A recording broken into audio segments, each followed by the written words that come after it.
Your Dog's Friend is a nonprofit 501c3 whose mission is to help keep dogs out of shelters by educating and supporting their humans. We promote positive method of training and behavior modification through stress-free methods. As part of that mission, we offer free webinars like the one you're about to watch. Subjects range from dog behavior, stress-free training, and other tools to help you understand your relationship with your dog. If you like the webinar, be sure to give us a thumbs up. Click the notification bell and subscribe to our channel. By subscribing, you'll be notified when future videos are posted. Now enjoy the webinar. Thanks for joining us today for the webinar, The Language of Dogs, sponsored by Your Dog's Friend. We are a nonprofit 501c3 whose mission is to help keep dogs out of shelters by educating and supporting their humans. Since 2006, we've been promoting the use of positive dog training methods by hosting free webinars like this one, posting valuable resources on our website, offering affordable training classes, and providing free advice and referrals. Our speaker today is Kerrie Hoar. Kerrie is the owner and trainer at Crimson Hound. She's a certified professional dog trainer, fear-free certified professional, a certified dog behavior consultant, and a family dog mediator. Your Dog's Friend is a nonprofit, so if you find this webinar helpful, please consider making a donation to help support these free webinars and the other free resources that we offer. If you'd like to donate, you can visit our website at yourdogsfriend.org. We really appreciate your support. With that, I think we can get started. So over to you, Kerrie. Thanks, Jane. Hi, everybody.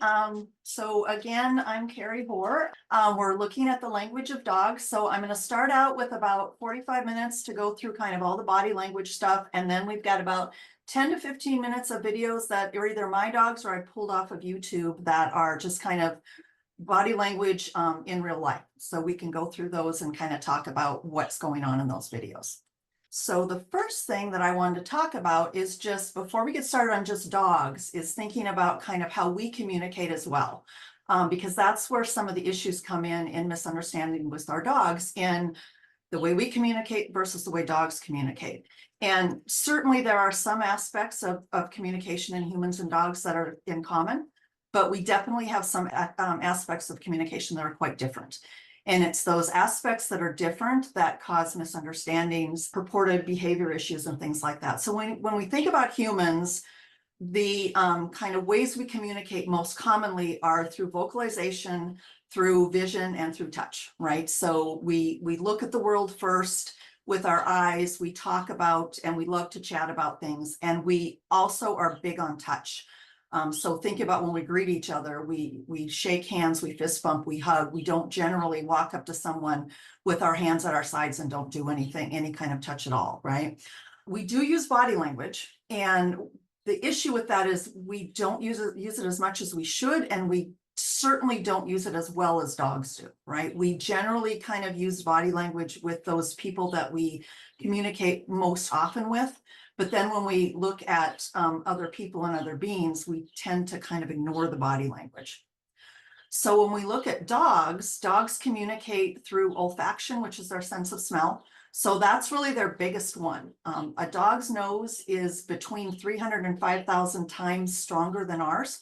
So basically our dogs are walking noses. They pick up tons of information from just body secretions and things they smell in the environment.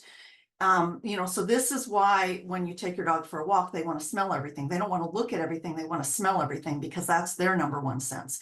When you come home from somewhere that they haven't been to before, they're wild about smelling your clothes, smelling your hair, smelling your ears, because that's where they're getting all their information from.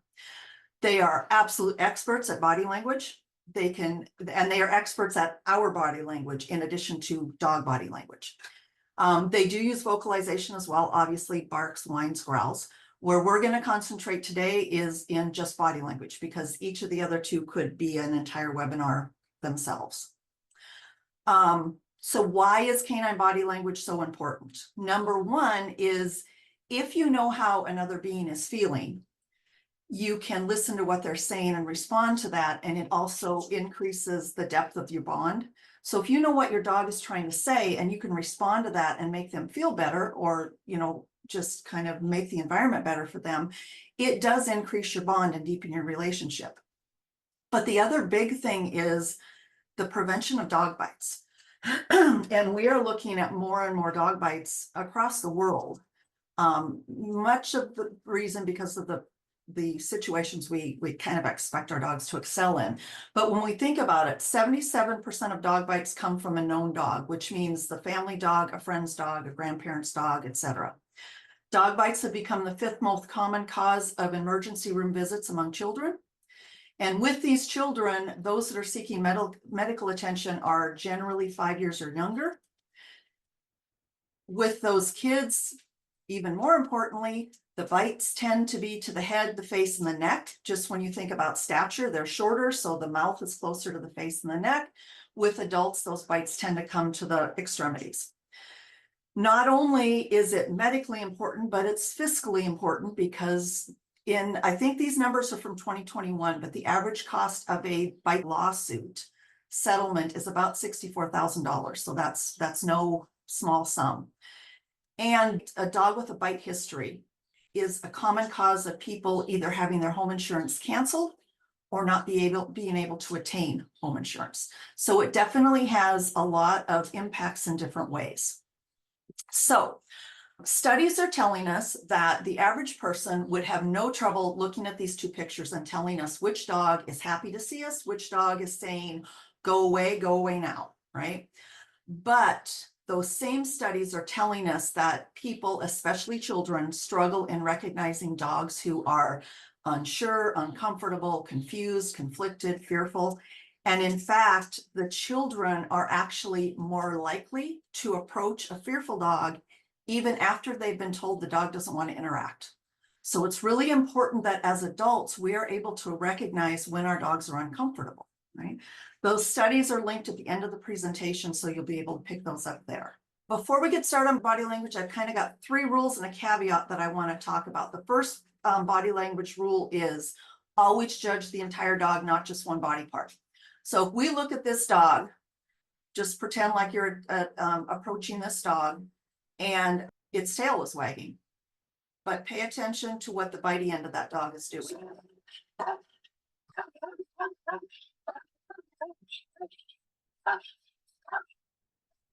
Right, so his tail is wagging like crazy, but the bitey end of the dog is saying, don't come anywhere near me. So again, you can't just look at one body part. You have to judge the entire dog and really pay attention to the bitey end of the dog, because that's where most of the signals are happening. The second rule of thumb is context. Context. So dogs and humans alike only have so many body parts, so we're going to reuse them in different circumstances. So when we're thinking about dogs, we may see a dog that's showing all their teeth and it looks like they're smiling. We may not know that that dog's smiling on the inside, because when we look at people, a smile can be, oh my gosh, I'm having a great time. But it can also be something like, yeah, I'm having fun, right? And in no way, in shape or form, am I having fun. So we have to look at context. So when we look at these dogs here that the one is licking his lips, it's probably because that person has a treat in his hand. When we look down here, there's no treat in sight. And as we go through body language, you'll recognize some other signals here that tell me that this dog is uncomfortable with this little girl being that close and touching him, okay? The other thing I want you to think about is like a caveat that a lot of what I'm using at the beginning here are pictures, because it captures an instant in time when you can see the actual lip lick or whatever we're looking at. But it's an instant in time. So the instant before and the instant after could be completely different body language. Videos are kind of the same way. They show a little bit more of the context, but again, they're only a small span in time. So I have pulled almost all of my videos and stuff from the public domain, from Canva and from YouTube. I don't know exactly what the context is. I only know the context for the ones that are of my own dogs, right? So for demonstration purposes and for learning purposes, it's fine, because I can say this one shows a lip lick and that's all we're really looking for right now is a lip lick. But when you're thinking about it, when you're looking at pictures of other dogs or videos of other dogs, you have to take in the context and you have to take in kind of the time span of what's happening around you. And then finally, the last rule of thumb is get to know your own dog, because everything that we look at today is going to revolve around what your dog looks like relaxed and how has that changed. And then we want to understand that breed has a big influence on what our dogs look like when they're relaxed and how they carry themselves, okay? So for example, when we're looking at ears and we're trying to decide what do the dog's ears look like when they're relaxed, it's gonna make a difference whether your dog has floppy ears, one up, one down, half-masked, or pricked up all the time, all right? So again, study your own dog.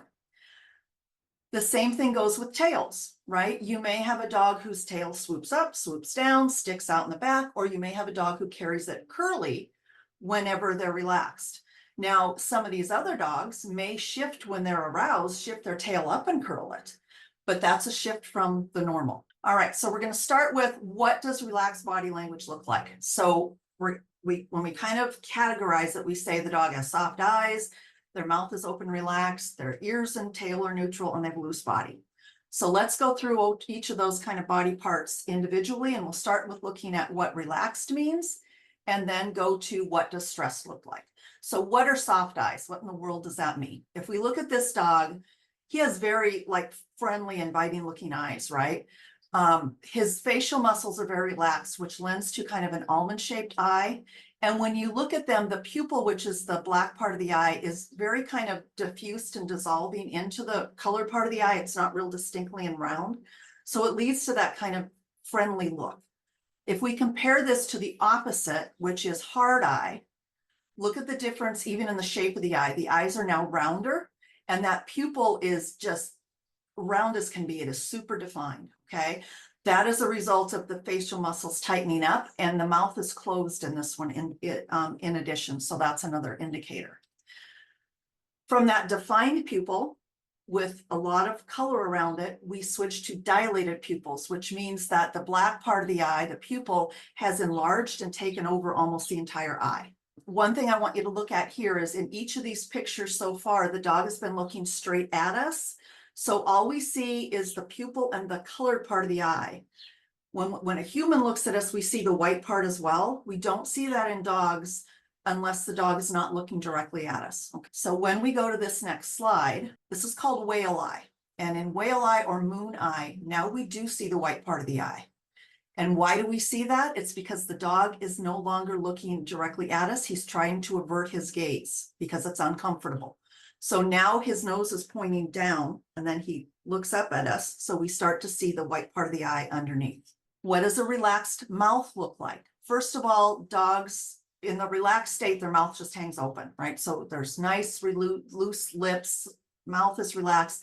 The tongue's just hanging there. Sometimes it's in the mouth, sometimes it's hanging out a little bit, sometimes out to the side. But it's not just, it's not real tight. You can also see this dog still has soft eyes. Right? So those are two components of a relaxed dog. Then we've got a closed mouth or a long lip. So now we're seeing a dog who's starting to feel nervous. First thing we see is if we look at the eyes, you can see he's got a dilated pupil and we see whale eye. So he has turned his head away from us and is looking towards us. So we see the whale eye and we see his mouth is closed, right? So what happens when you're walking along chatting and you hear a loud sound? The first thing you do, you stop talking, you close your mouth, and you look towards the sound. That's exactly what dogs do. So it may not be oh, I'm worried about that. It may be, I heard something, that was weird, right? A long lip is when the lips get real tight and it pulls that lip into a real straight long line and you don't see any teeth. So all that together tells me this dog is tense. When we get to the point where the dog is getting upset, we start seeing what they call an agonistic or a C-shaped pucker. So the mouth is partly open and it forms kind of a C, okay? Right here at what we call the commissures of the mouth where the lips come together, we've got that C shape. This is usually accompanied by a growl and it's often one step away from where the dog is going to kind of snap. But again, you can see the dog's got some whale eye up here. Then we've got the next thing that kind of helps form all of these different looks is facial muscles. When the facial muscles tighten up, you start seeing ridges all around the dog's face. And this dog is like a poster child to tense muscles in the face.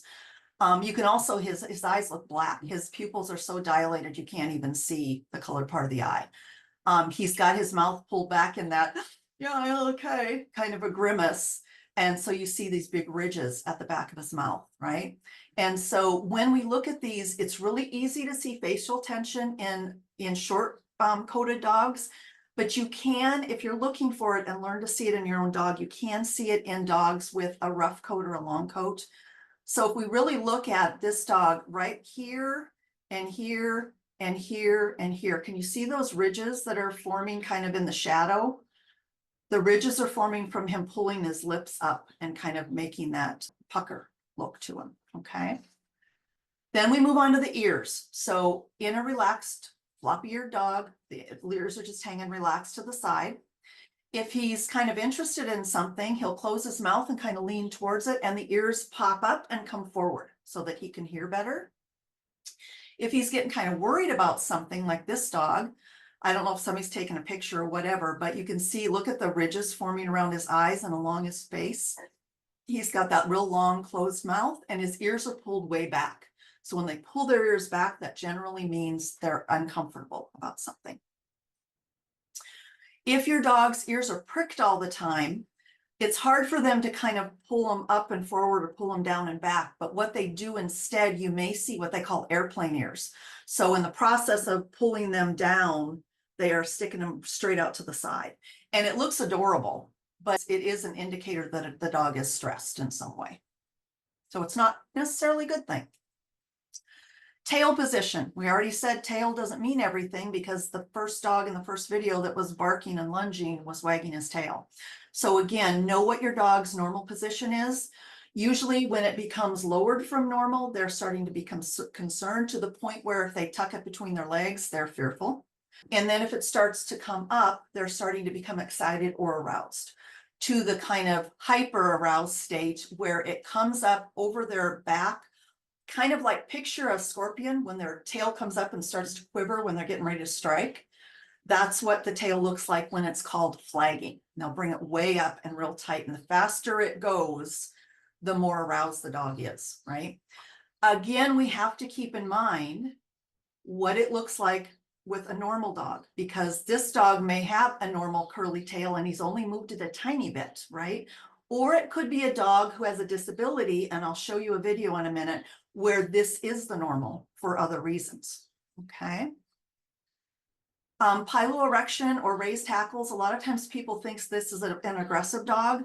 It only means the dog is excited or aroused. And a piloerection or raised hackles can be anything from the top of the head, down the back of the neck, along the back of the tail, or along the back, or anywhere along that way, okay? And it just means the dog's getting overexcited. It could be associated with becoming aroused to a bite, but it doesn't mean that always. Again, remember, there are dogs like Rhodesian Ridgebacks who were bred to have hair stand up along their back. So for them, that's normal, right? Drooling, again, a dog that is super stressed will drool. This dog has that real tight face. His mouth is closed. He's not looking at us, and he's got those airplane ears. So I know he's stressed. That's why he's drooling. But if we have a dog like a Mastiff, St. Bernard, a Great Dane with those big loose jowls that don't hold in the drool, they're drooling all the time, right? So if you know your dog and you know how much he drools, then if it is like, oh my God, he's drooling more than usual, then yeah, that can be a signal, but it's not necessarily a signal by itself. Again, also looking at what is normal for your dog, because a Mastiff and an English Bulldog, some of those ones that have wrinkly faces, you can't depend on just some wrinkles to tell you that your dog is stressed because they're normally wrinkly faced. I held this one to the end. This is to do with whale eye, so the white of the eye. I held this one to the end because you can see all the different other signals as well. Pugs and Chihuahuas are kind of classic for having those kind of bugged out eyes or big round eyes that protrude because of their small face, and their brain case and stuff pushes them outward a little bit, makes them to protrude. So they will walk around in life with whale eye all the time. But you can tell when they are stressed in other ways. So this guy's pupil is that kind of iridescent color in the middle, so it's his pupil somewhat dilated. Normally, you don't see as much of the eyebrow. His mouth is closed, so you can tell he's upset or nervous. The Chihuahua's got his mouth just tight as can be. His ears are back. He's looking away. So even though they have whale eye all the time, you can still tell the degree of change, right? So that's what we're looking for. That's why it's so important to know your own dog. Okay. Then we've got loose body. So when we watch this video, and I'm just going to play it for a minute, but watch how fluid he is. And most of the videos, there's no sound, but just look how fluid that is as he moves. That's what a loose body looks like, right? Then when we get to a stiff body, everything is real tight, right? There are two types of stiff body. There's an offensive posture where they're leaning forward, and there's a defensive posture where they're leaning away.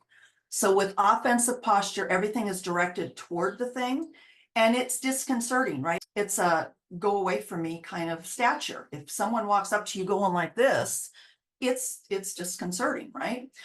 This border collie may not want you to go away. He may be working sheep. He may be waiting for a ball, but we can tell that he's very stiff. His mouth is closed. He's got hard eyes. So he's definitely stiff and somewhat aroused, okay? The opposite of that in a stiff body is when the dog leans away, right? So these two are kind of the extremes of leaning away from a hand that's trying to touch you, right? His tail is tucked. He's leaning away.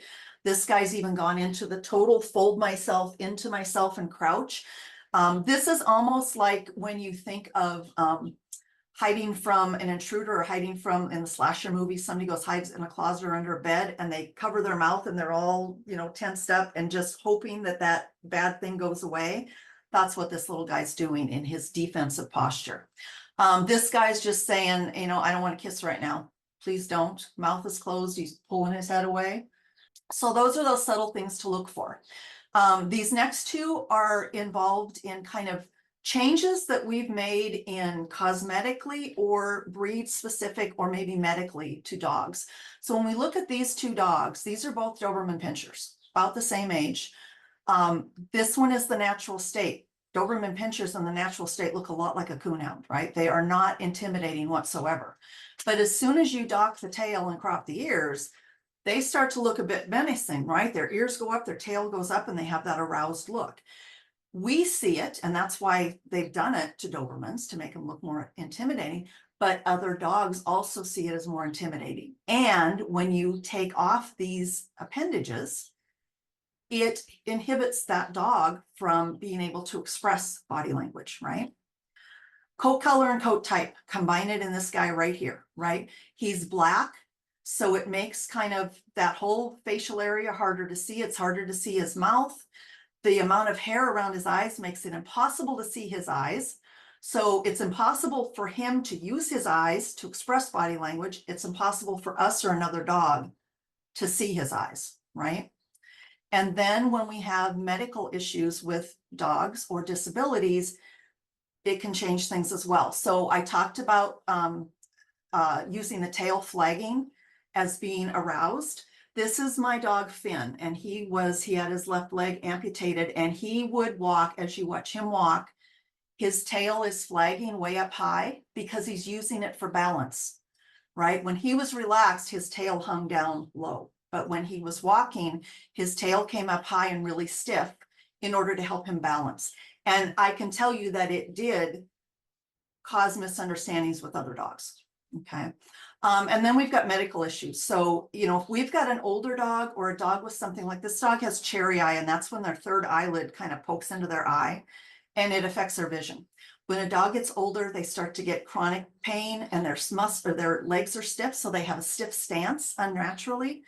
They can't hear, they can't see.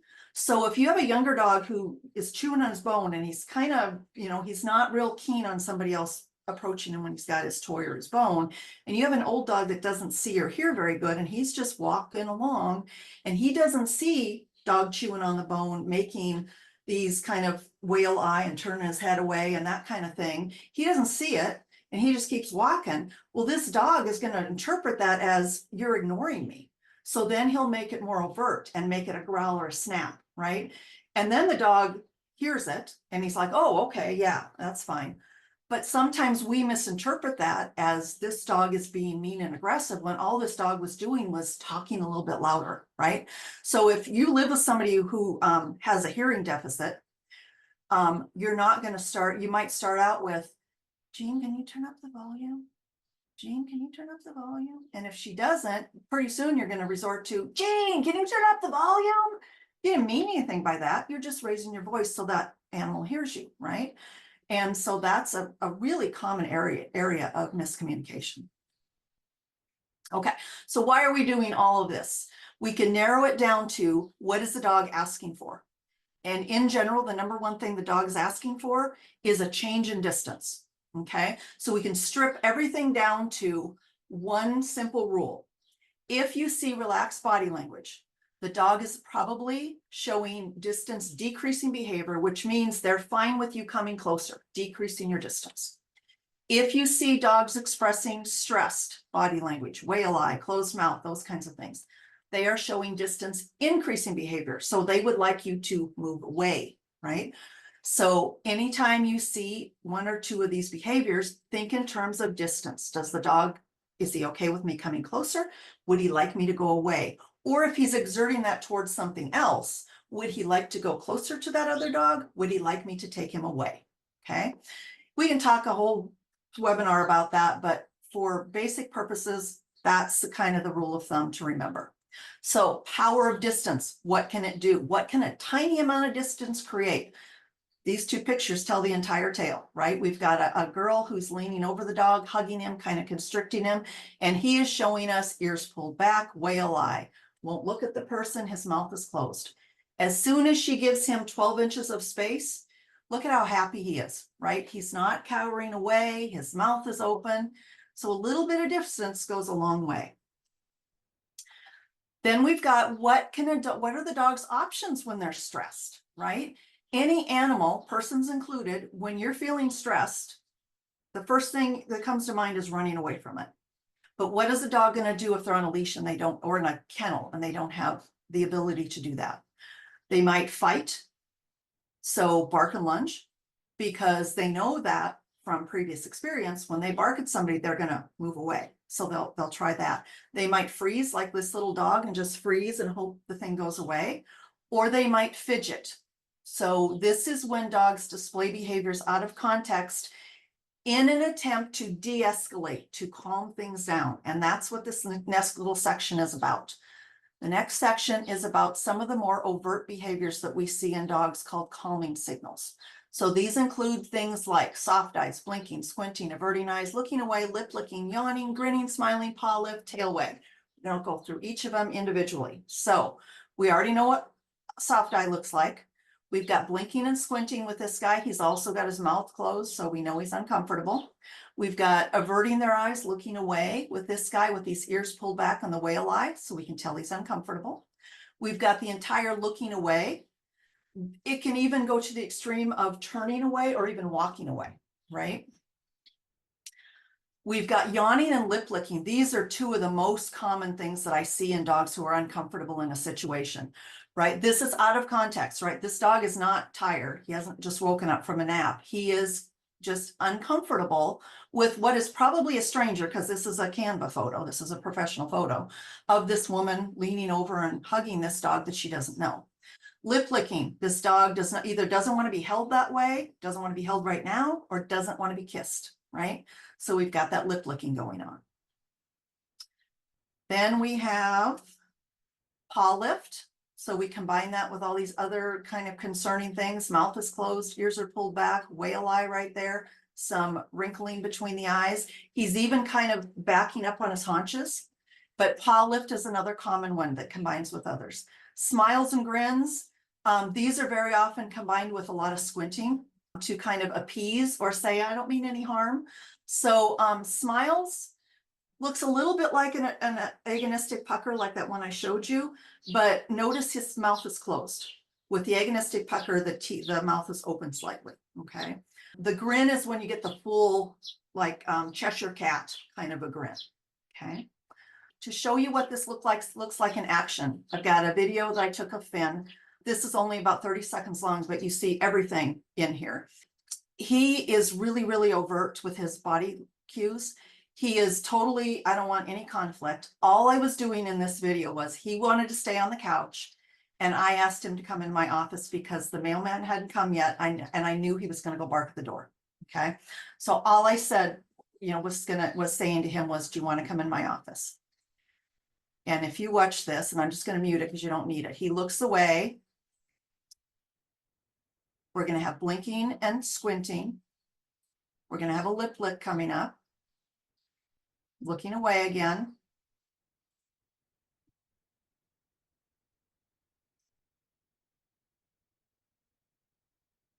We got a paw, his paw lift is more of a rub your face. We get a yawn, and then we get a look away and kind of ignore you. So everything you want to see of calming signals all in one short little video. Displacement behaviors are a little bit bigger movements. So scratching, sniffing, shaking off, stretching, digging, acting silly, sitting down, laying down, tap out, play out. Let's go through each one of those. Sniffing. Dogs do this just to calm themselves down, right? Sniffing is, like we said, their number one sense, but it's also very calming to them. Studies show that it's very calming. If they're getting nervous with greeting or they're uncomfortable in a space or time, they'll walk away and go sniff. We can actually put this on cue and teach our dogs to go sniff the ground when they're getting anxious. So this is actually the first thing I teach my clients is how to teach your dog to go sniff the ground. Shaking off. I love this video because shaking off comes in two contexts. Either it happens in the moment when one dog is trying to calm the other dog down, or it comes after the tense situation when the dog is trying to shake off the tension. Like when you see a mouse or something, you go, oh my God. So watch, the white dog is first going to try to shake off to calm down the red dog. And then when the situation is over and the white dog walks away, the red dog is going to shake off to calm himself down.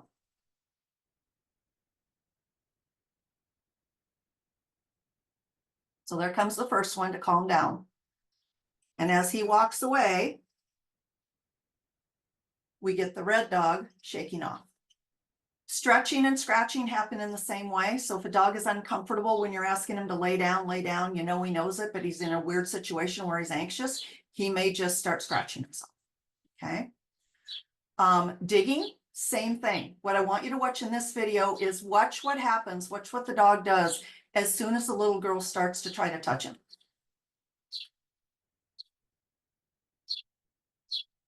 See how as soon as she reaches up under his chin, he turns away and starts digging. That is a displacement behavior, as in, I don't want to be touched right now, so I'm going to dig and then you'll stop.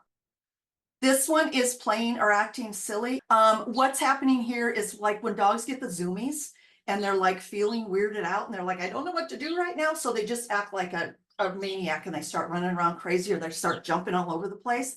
That's acting silly, right? And they're doing it because they're unsure of the situation, not sure what to do in the moment.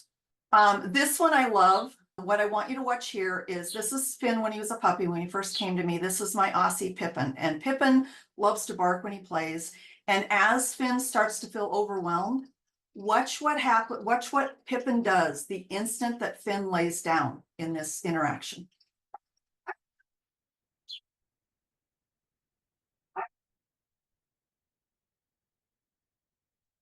Finn lays down, Pippin stops immediately, and he doesn't start again until Finn moves again. And then he stops again when Finn lays back down, right? So sitting down or laying down is another way that the dog can calm a situation or stop a situation from becoming overwhelming. So when is a belly rub not a belly rub? Okay, it's not a belly rub when it's a tap out. When it's actually a belly rub and the dog is saying, yes, please scratch some more, you're going to see all these relaxed, silly behaviors. The dog throws his front paws forward. And he's like, oh my gosh. And his head lays back. His tongue lolls out of his open mouth. And he's like, oh my God. He maybe moan and groan as you're rubbing. When it's not that, when it's this, then it's not a belly rub anymore. It's a tap out. This is my other Aussie possum. She does not like it when you lean over her to pet. So watch what she does when I start petting. She slowly folds into belly up, but look how she pulls her front paws up to her chest. And look at, she's not looking at me. Her mouth is closed. She's got whale eyes. She's completely frozen. When I take my hand away, she still doesn't move.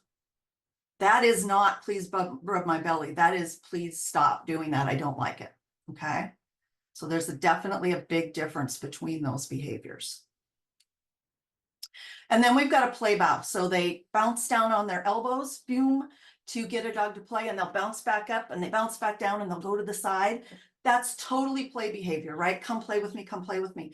but it can be used in situations where I'm nervous because this dog is real stiff and tense and I'm not sure if he's, if he's gonna start a fight or whatever. So I'm gonna bounce around and act like I want to play so that he totally diffuses and starts feeling comfortable around me, right?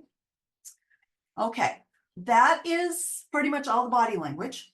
These are like videos that I've either taken of my own dogs or off of YouTube that are kind of body language in action. Okay, so this first one, I am going to play the sound and let it play for a minute. This is unfortunately in a dog park. I'm not a fan of dog parks, but the woman who narrates it does a really good job, and there's some really good greeting behavior showing in here. So let me just bump it forward a little bit. Sadie, a long-haired dachshund, meets Miss Lily, an Australian Shepherd mix. Dogs seem to use scent to help recognize each other. Watch for sniffing, slow motion, head turns, and many other behaviors as these dogs meet and interact with each other. Bella, the young yellow Labrador puppy, sniffs Sadie. So notice here, there's not a bunch of Joins in-your-face Bella and greeting. Sadie for a quick introduction. Each dog seems to make an effort to meet a new dog who joins the group. And there's almost constant movement between the dogs. Bella has decided she wants Sadie to play, so she starts jumping around and acting silly with her. Sadie reacts appropriately to stop Bella, but Miss Lily has more influence with Bella and stops her rude behavior. As long as Miss Lily is near Sadie, Bella is well behaved. When Miss Lily walks away, Bella is back to bug Sadie. Bella leaps and jumps in a typical lab puppy style, which is considered rude by the older dog. That's the play bow that I Once was again, mentioning. Miss Lily steps up and calms Bella down. Tag joins the group and is greeted by Bella. So I'm just going to shut it off there because that's about all that's really needed to be seen. But when she says Lily steps up to help diffuse the situation, that's a behavior that I didn't talk about. It's called splitting behavior. And it's when two dogs are interacting and maybe getting too boisterous or too loud, or one dog is uncomfortable, and a third one comes in between them and separates them. It's like when a referee comes in a boxing match and says, go to your corners and calm down and then come back. So it's diffusing the situation. You may see videos, or you may even have a dog who does this. My Aussie does this all the time. When anybody in my house tries to hug, he does not like hugging. It makes him nervous, and he gets in between and tries to cut off and get you to separate. And it's totally natural. Just dogs, wolves do it as well. There's videos of wolves doing the same thing. So notice in that last video, the dogs were almost constantly moving. They're doing a lot of curving, turning around. There's very little in your face greeting, right? It's a lot of sniffing the butt and moving away, a lot of quick looks, not holding eye contact, etc. This is where it becomes a problem with greeting dogs on a short leash when you're out on a walk, because the world is built for humans, right? Humans, when they want to greet somebody, they march right up eye to eye. They are within an arm's length of somebody. They reach their arm out and say, hi, I'm Kerrie, how are you? And we stand and chat, and I want to hold your eye contact almost the whole time we're talking. We may laugh, I may pat your shoulder. So it's all about this looking and standing and doing that. And dogs hate everything about that. All of it is rude and aggressive to a dog. If dogs come up nose to nose, it's generally because they know the dog, and it's a very quick sniff and move away. When you force a dog on a leash to keep walking towards another dog, beeline towards them, it makes a dog very uncomfortable, especially if one or other or both of the dogs is pulling on leash because they're excited, because now it's this dog coming at you, right? Because he's excited and he's maybe barking and he's coming at you like that. And you're like, oh my God, what are you doing, right? And so it also eliminates the ability to move, right? And to move away, because we stand there and chat with each other forever. So then we end up with something like this. We've got 3 pointers who want to meet this 4th pointer. These guys all look, I mean, look at this guy here. His ears are forward, his mouth is closed, he's all in like this. And this poor dog is doing everything he can to say, I don't mean any harm, please don't come at me like that, right? He's leaning away. I would surmise he probably urinated. He's got his ears back. He's doing a lip lick. He's doing everything he can to say, I don't mean any harm, please stop. So if you're if you have to do a greeting with another dog, either keep it super, super short, don't approach full on, kind of curved to that dog. And if at all possible, do it with a long line. I don't mean the retractable leash. I mean a long line that is about 20 feet long that drags on the ground loosely. So it allows those dogs that real natural movement, but you still have a leash if you need to separate them. Okay. This one's called a kiss to dismiss. I'm just going to put in the trigger warning or non-trigger warning of nothing bad happens in any of these videos. However, I do hope that as you watch these videos, you start feeling uncomfortable for the safety of the child, because if you do, it means that you are noticing dog body language, and that is fantastic. You are starting to see the dog communicating, I'm not comfortable, please move this baby away from me, right? Okay, so let's start with this one. This is something that should never happen, right? Dog's trying to chew a bone, baby's got the bone. And this old dog is so gentle and sweet.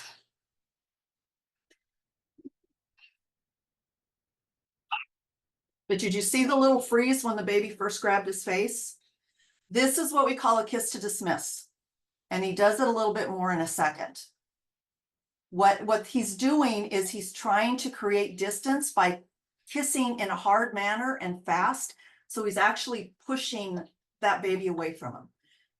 And if we see it in just a second here, you'll see the baby moving away. So it's working and doing exactly what he wants it to do. Mom is oblivious.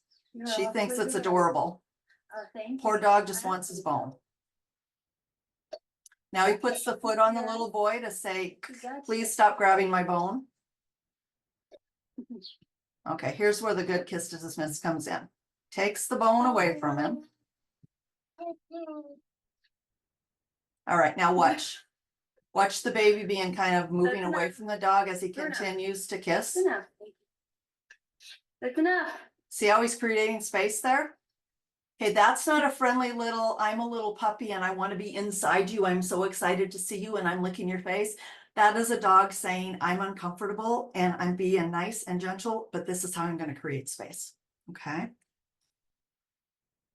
This dog, I'm going to play the sound just because I think it adds to how uncomfortable it makes the whole situation. But this is the classic guilty look, right? We see how many thousands of videos on the guilty look. I want you to watch this, and instead of thinking, oh, that's funny, it's a guilty look, watch what body language do you see? Is the dog stressed or relaxed? Is he asking for distance, or he's asking the dog to come closer? How do you think he's feeling right now? All right, I'm just going to fast forward to where the guy isn't talking about the stupid slipper anymore. Did something wrong. All right, now start watching the dog. Did you do this? What did you do to my slipper? You got a paw lift, Did you his do arm this hunched to my up, his slipper? tail is tucked, his ears are back. What did you do? We've got whale eye. Look.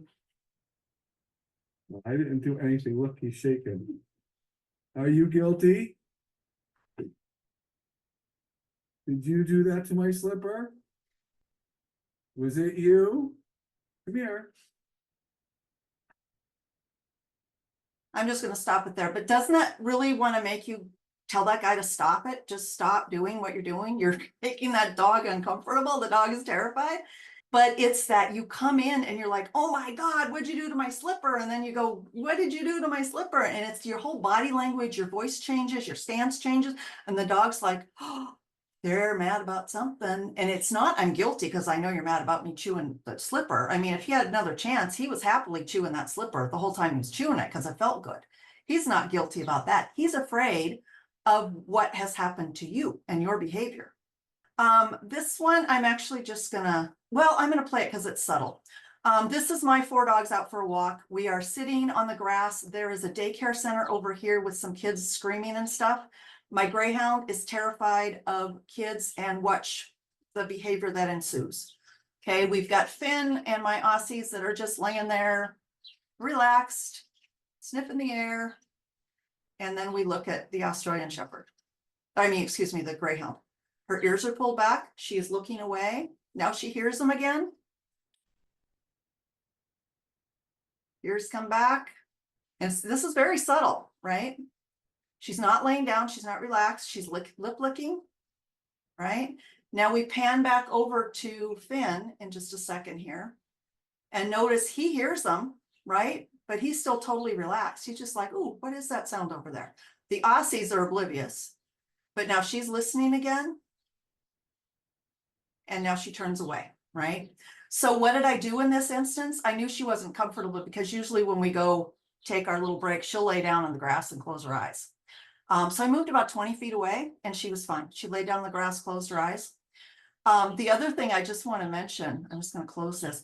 If you have never had a chance to observe the many different positions of Greyhound ears, take a moment to do that because they are amazing. They have so many different, one is back, one is up, their radar, they're amazing. So take a minute to find a video of Greyhound ears.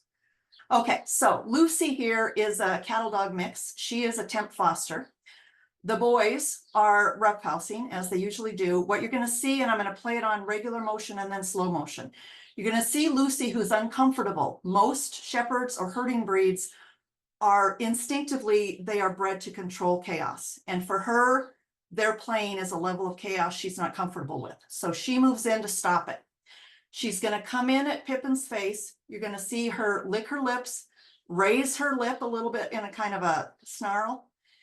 Pippin is going to not only close his mouth, he'll pull away. He averts his eyes. Finn is out of there. He leaves immediately. He's like, I'm done.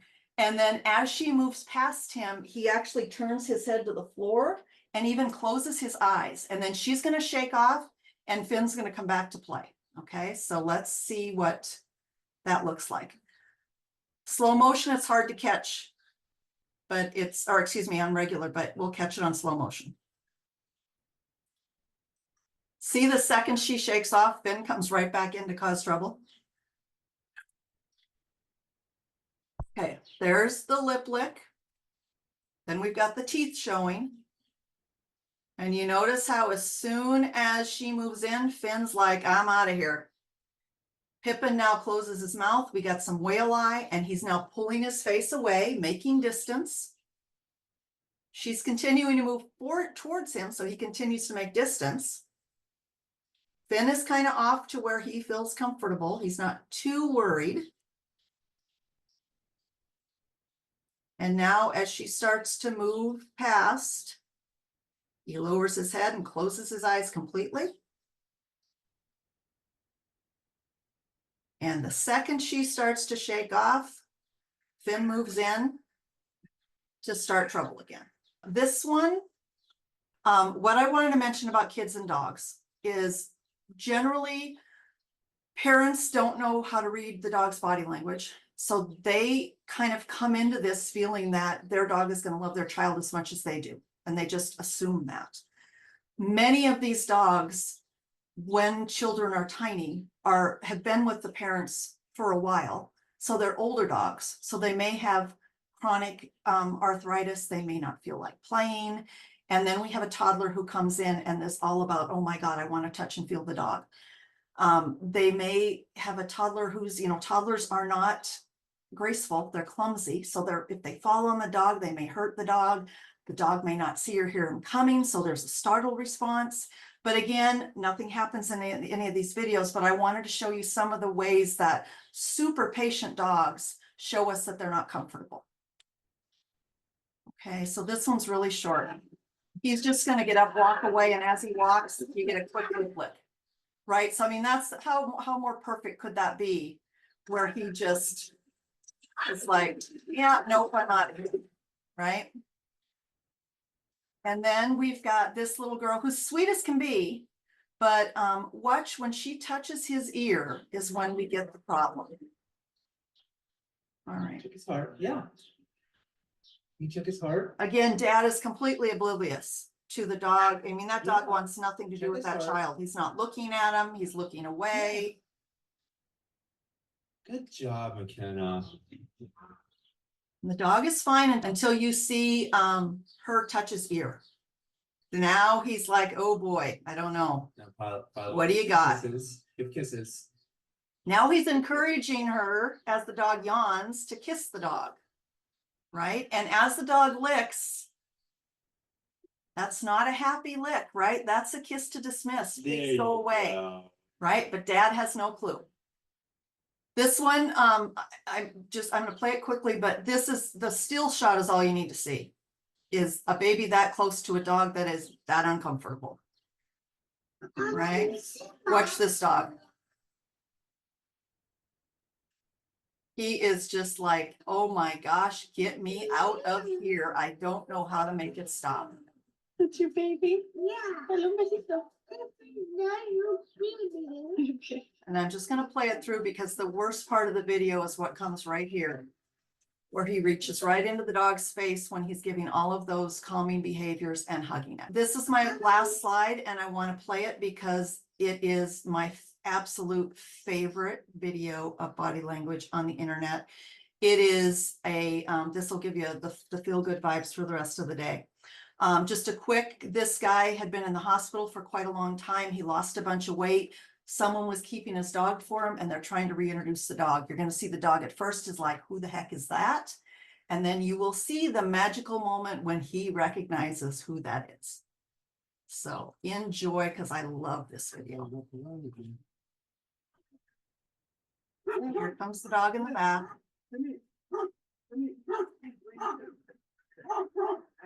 Right now, she has no idea who he is. He probably still smells like the hospital. He looks completely different.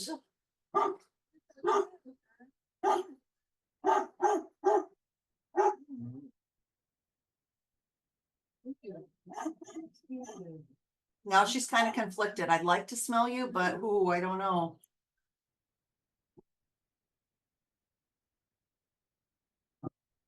Here is your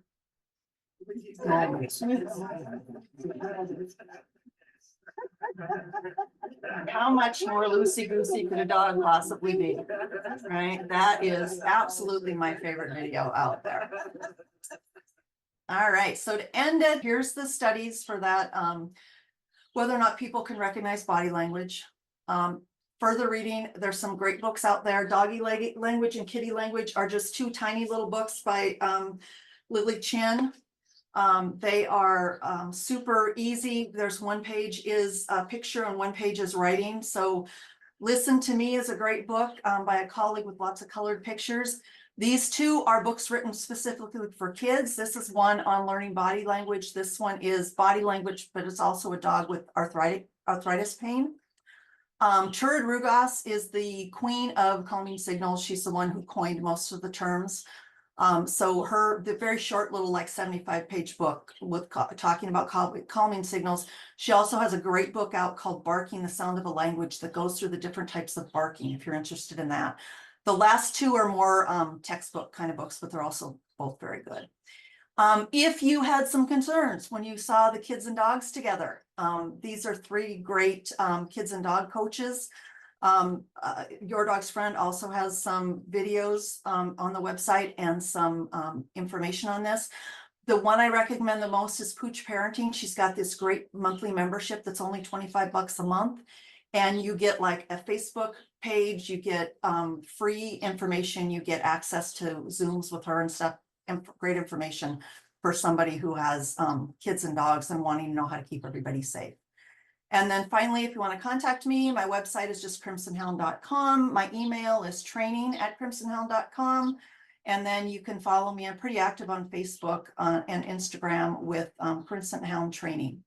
I do offer 2 body language courses, one for pet parents and one for pet professionals that has CEUs. And then if you follow my pages in January, my whole month of January is body language in dogs.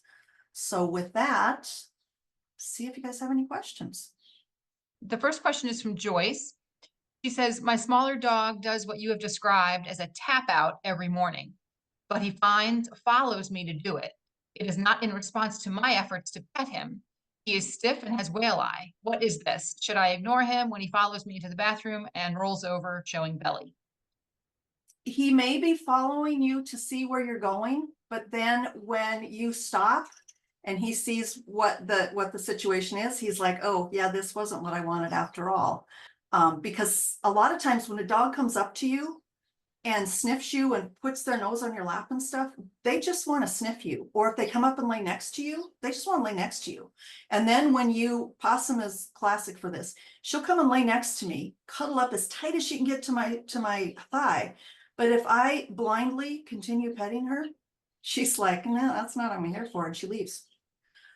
So it may just be that he's following you because he's excited to see what you're doing.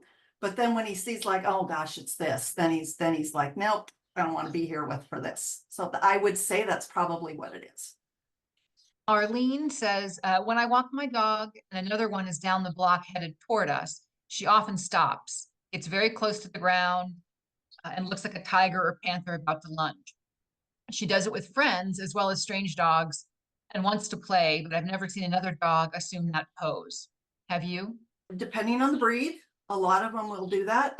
Depending on the size of the other dog and depending on the breed of your dog. A lot of the herding breeds, border collies, are famous for that because that is a natural state when they want to herd sheep or something or play. That's they drop down into a total lay down. If it's a big dog approaching a little dog, they may lay down to show them that I'm harmless. A lot of big dogs, when they play with little dogs, will do that. They'll lay down while the other dog is on their feet. The stopping, the staring, and the laying down is probably all about, I would like to meet you, but I'm a little bit unsure. I'm gonna give all the signals I can that I'm harmless and see how you react. Yeah, a lot of it is just waiting to see what that other dog is all about. And a lot of times it can be that other dog is pulling towards them. So they see that coming at you like this kind of a thing. And they're like, oh, I'm kind of unsure. I'd like to meet you, but I don't know what your intentions are. So they stop and wait, make themselves small to say I'm harmless, and then wait to see what how that other dog responds. Tom asks, what does it mean when I'm sitting in a chair or couch and my dog comes over and backs into me? That is a classic, please rub my rear. It may be an itch because the back, right in front of the tail is one of the only places they can't scratch themselves. So a lot of times it's, will you scratch me here? In some dogs, it can be, so let me give you an example because let's use Possum because she, again, is the classic. People that she knows really well, she will come up to them and put her face in their lap to be pet. If she doesn't know you very well, or if she's not comfortable with you, she will come up to be pet, but she turns her butt to you. Now, if they're very comfortable with you and they're turning their butt to you, it can be, can you scratch my butt? Because that feels really good. That's where I enjoy petting the most, right? Don't really like it on the top of my head. I like it on my back. So I'm going to give you my back. Or it can be, if you do some massage and stuff on your dogs as they get older, they may present their back to you when they're feeling painful. For, can you please rub my back? I'm hurting right now. And both of my older Aussies, both of them do that. So it may just be, this is my preferred petting area. Can you please do that right now? Okay, great. Chang Lu says, for dogs and children interactions, should we always separate the dog from the child when the dog shows those signals? But do we also want to desensitize the dog from children? So it's a little bit of both. What a parent and dog expert will tell you, or that anyone who works with dogs and children will tell you, is that if you're going to have the dog and the child in close proximity together, number one, the parent has to be actively supervising child and dog the entire time. So it can't be you're on your phone or cooking dinner and everybody's in the same. It has to be you're actively sitting there watching what's going on. So you can see the instant that dog might get uncomfortable. Or maybe you're sitting on the floor between child and dog, or sitting on the couch with the dog next to you, or the dog on the floor with the child on your lap. So they can reach down and pet, but they're out of full, close proximity to the dog's face. If you can't be actively watching them, then yes, they should be separated. And there are loads of games that you can play with, that kids can play with dogs over, like a baby gate or something, where you can throw food. You can play touch, where the dog doesn't come in and do a lot of interacting with dogs, where the dog just comes in and you teach him to target his nose to your hand.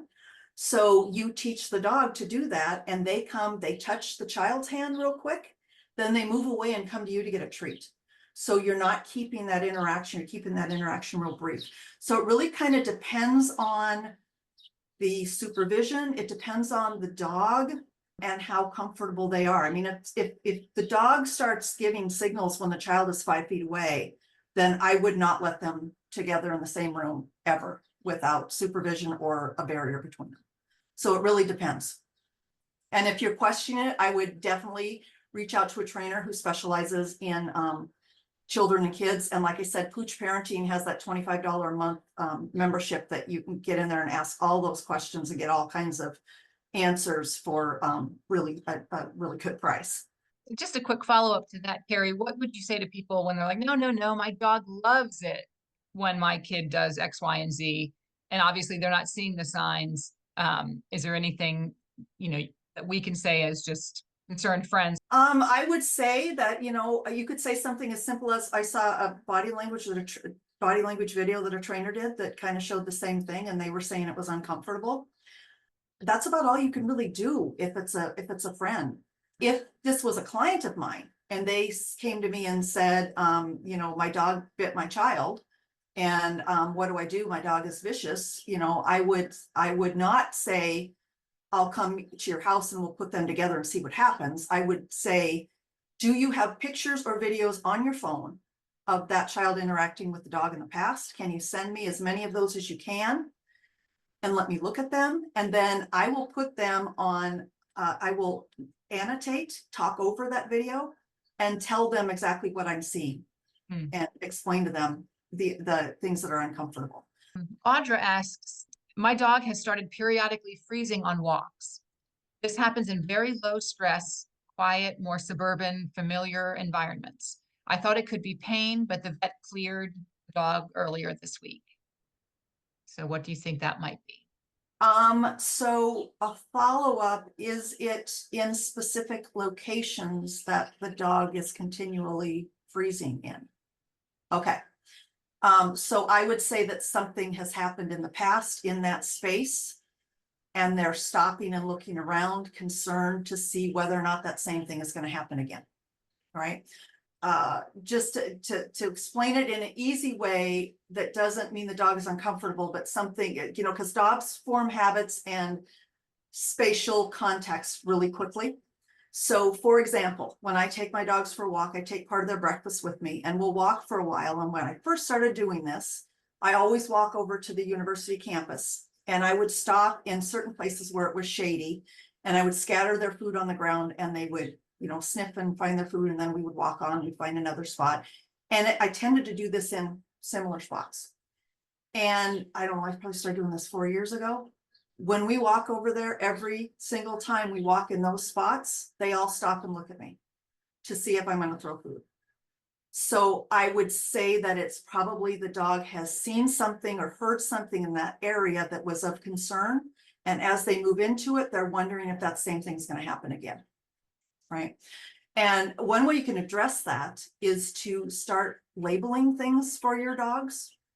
Kind of off the body language topic, but for instance, if your dog is worried about people on bikes, you can, every time they lift their, so even go back even farther, every time you're with your dog, inside or outside, every time they lift their head and look in the direction of some sound or sight, give it a label. Right. So when my dogs hear the neighbors out in the car slamming, I'll say it's just a neighbor. When I'm doing webinars and they hear dogs barking on the computer or dogs barking in the neighborhood, I'll say, oh, it's been no big deal. It's just a dog. And then I'll give them a treat. So then they start to learn that, oh, dog's no big deal. I hear it. Mom gives me a treat. And then when they see a dog out on the walk and they see a dog coming and you say, oh, it's just a dog, they're going to look at you and say, oh, it's just a dog. Give me a treat. And then we walk on. So it does help to kind of dispel some of that scariness of, I don't know what's going to happen, if you kind of can label them and tell them it's no big deal. It's just another dog. It's just another car. So that, if that makes sense. That makes great sense. Yeah. Would you mind going back and talking just a little bit more about growling, and specifically what to do or not do if your dog growls as a Mhm. warning, to a person or a dog? Yep. Yep. So generally, we don't notice if we don't know body language, we don't know that a dog is uncomfortable until they've actually growled or bitten. And then we're like, oh my God, the dog is crazed. What we missed was all these subtle signals like the whale eye, the turning away, and all of those things. So the first thing I would do is learn body language so that you can recognize those earlier signals. Because a dog isn't going to amp up to a growl until the quieter things haven't worked. So just like I said with telling Jean to turn down the volume, I'm going to whisper, and if whisper doesn't work, then I'm going to talk louder. And that's exactly what a growl is. Dogs don't have a way to verbally communicate everything they want to tell you. They can only shout. And that's what growling is. It's just shouting. It's just behavior. It's not personal. It doesn't mean anything. It's just a dog saying, I'm not comfortable. So what should you do? First thing is change the situation. If you're approaching the dog, stop and give him space. If you're bringing the dog to something, stop and move the dog away. And once the dog is comfortable, then you reassess, you kind of look around and say, okay, what happened in that situation that caused that dog to growl? We don't punish it because all it is communication.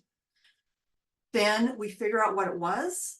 And then we either managed the environment to make the dog comfortable, or we work on the underlying reason beneath the growl. So if a dog is growling when you approach their dog bowl, we don't scream at them for coming near them when they're growling at us for coming near the dog bowl. We make it a good thing that we're coming towards the dog bowl by when we approach the dog bowl, we throw in hot dogs or rotisserie chicken or something. So pretty soon the dog is like, oh, you're coming towards me. What do you got? Looks good. So we never ever punish a growl because it's just communication. And the problem with punishing a growl, and I have worked with a couple of clients like this, the dog at some point was punished for growling. So they know they're going to get in trouble if they growl. So they don't growl. They go straight from whale eye to a bite. And that completely eliminates the only verbal communication you're going to get with a bite. So first thing I would do is make space, reassess the situation, and change the situation so that the dog doesn't need to growl anymore. Thank you so much. Okay, we do have another question. This is from Chris. My large black dog loves to find green grass on our walks and lays down. When I ask him to stand, he ignores me. However, when I approach him to physically get him to stand, he gets the zoomies. From what I learned today, is this because he is nervous versus playing? It might be. He likes, grass is cool. It's, it's colder in temperature than like the pavement or whatever. So if you're walking on a summer day or something and there's some grass where it feels a little bit cooler, he may lay down in there to get his belly in there to cool off a little bit. And then he's like, no, I don't want to get up yet. I don't want to get up yet. And then when you go to approach him, he's like, okay, I'm up. Let's go. Let's go. And he's just happy because he's cooled off and he's feeling good and he's off to go again. So I wouldn't say he's necessarily nervous. I would say he's at first saying, yeah, no, I feel this feels really good. Just let me hang here for a minute. And then he's like, oh, okay. All right, let's go. So that's kind of what I would say. My Pippin does kind of the same thing where there's certain places on a walk where he just bowls himself over and rolls and rolls and rolls in the grass. And it's almost always when the grass is wet in the morning because he overheats really quickly and he loves to cool himself off. And then he'll lay there for a minute and I'll say, oh, come on, let's go. And then he jumps up like, oh, okay, let's go. So that's what I would guess. Okay, we have another one. We rescued a bonded pair at approximately 11 months old. They thought they may be brother and sister, and we confirmed that through Embark testing. They are 1.5-year-old lab mixes, about 50 pounds each and fully grown. Their play fighting gets rough at times, but they rarely yelp in a way that makes us think something went too far. They clearly are very bonded and like being around each other. Does this type of behavior typically go away at a particular age? Is it normal? Some of it can go away with age because they won't want to play quite as much, but it is completely normal. The more familiar a dog is with the dog they're playing with, the rougher they will get because they know what buttons they can push and it still be okay and it still be play and still taken as play by the other dog, right? So for instance, if I play tug with my Aussie, he will tug like he's trying to take me off my feet. But when he plays tug with the exact same toy with Finn, but Finn's only half his weight and only has 3 legs, he handicaps himself to where he only pulls a little bit. But when they're wrestling, they are snarling and barking and biting, and just a way to tell if they're enjoying it is to separate them for a second and then let go of them and see if they go back to playing. If they go back immediately to playing, then they were having fun. If one or the other dogs is like, okay, I'm going to go do something different, then maybe one of those dogs wasn't enjoying it enough. But in general, it's rough and it's loud simply because they know what buttons they can push and still not get themselves into trouble. How to separate them safely, I would really work on a good recall or teaching them find it. Teaching them find it means there's food on the ground. So if they're playing rough, you can just say, you know, like with mine, Pippin and Possum, find it, and then I'll throw food on the ground and they'll run to go get the food. So really instill something like a recall or a find it cue to where it's basically reflexive, so that as soon as they hear it, they're like, where's the food? Right? And then you can give them maybe a little bit of a timeout, you know, just calm down for a second and then let them go back to it. But in general, as long as they're taking breaks and not just 15 minutes at that high level of play, they're doing fine. I have a follow-up question for you, Kerrie. You mentioned earlier something about the retractable leash, not using a retractable leash, just using a long line. Can you just speak to that? A couple of reasons. First of all, the retractable leashes, the only way the leash gets longer is if the dog is pulling on it. So they will be pulling forward and giving that more offensive body stiff language only because they're trying to get closer. So it changes their body language. And then number 2, with the retractable kind of thing, well, actually there's 3 reasons. Number 2 is it can more easily get wrapped around a leg or something, a human or a dog leg, and cause some major damage and rug burns and even amputate a finger and stuff. And then number 3 is if the dog runs and you let go of it, it's going to come flying in and hit the end of that stopper and often slams into the back of the dog or starts bouncing along behind him. And it can terrify the dog to where you can't catch them because they think something is chasing them. So those are my main 3 reasons to not use a retractable leash. Okay, we do have another question here. When we take our dog on a walk, she has to say hello to everyone and other dogs. How do we make her listen, stop lunging at people to say hello, and let her know when it's okay to say hello? I would teach her 2 cues. One of them is something like, let's go meet, and the other one is not today. Not today means we're not going to meet them. And you can do something like get in between you and the other person, make distance, so kind of move the dog off into the grass and then do a find it or something in the grass as that person walks by, until the dog starts to learn that not today means we're not breeding this dog. So there's no point in jumping and whining and stuff because it's not happening. And then meet, let's go meet, tells the dog that we are going to meet, but then I would make sure that they're doing it calmly. It goes into a whole training thing, but maybe take 2 steps forward, and if the dog starts pulling, stop, wait for them to look at you, and then walk forward again so that they're not coming at that person full force and lunging at them. But the first thing I would do is kind of just let them know, is it going to happen or not? Because otherwise, you know, it's like taking your child to Target and they don't know if they're going to get a toy today or not, right? So the whole time you're shopping, they're like, we're going to go to the toys, we're going to go to the toys, we're going to go to the toys, because they don't know. But if you start out in the car and say, we're not shopping for toys today, then you don't run into that, right? So it's basically just telling the dog what's going to happen. So I say, talk to your dog, make sure that it's kind of succinct and you're using it purposefully for things, but using it in a way to kind of tell your dog what is happening, labeling things, that kind of stuff. So that works really well in this case as well.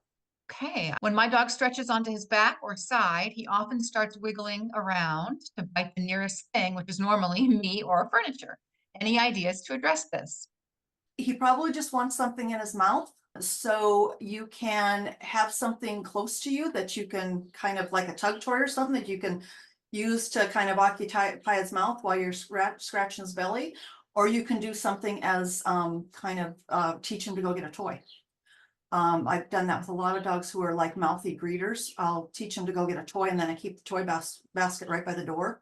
So as soon as people come in, you tell the dog to go get a toy and he's got that in his mouth, then he's not grabbing at things. So I would say he's probably just getting overexcited, because it sounds like with the wiggling around and stuff, he's just super excited. So, you know, keep some little toy or something close by, even an old sock or something, or a piece of polar fleece, depending on how big the dog is, either on you or near you, so that when he does that, you can grab that toy or teach him to go get it and let him chew on that or play a little tug while you're scratching.